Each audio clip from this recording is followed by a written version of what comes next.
Here, get the bucket. Sarah, keep Yeah, this is the bucket. Big potato.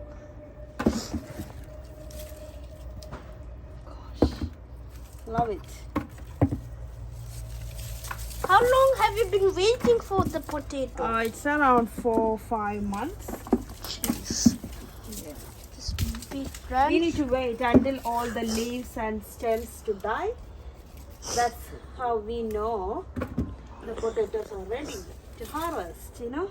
Yes, that's how. Yeah. Can I pick one? Yes. Oh, those small. Doesn't matter. We can still roast it, you know? Oh yeah. The small potatoes. But like, what are you gonna make with the potatoes? I'm gonna roast all these baby potatoes today. Okay. So what are you gonna make with them? Potato roast. Okay. The baby potato roast. See? Look at the tiny weeny potatoes.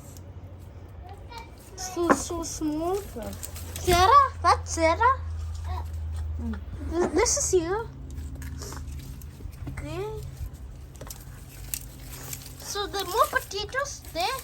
Yeah. Mama, you pull my hair off. No, Sarah, you don't pull your hair off. How do you want to cut my hair off? Do cut it off. Do it. Can I cut my hair off? You won't have hair at all. I said this only leopard. Yeah, but you look bad. That. Mama, can I? You want to cut my hair off? No way. Some of it. I said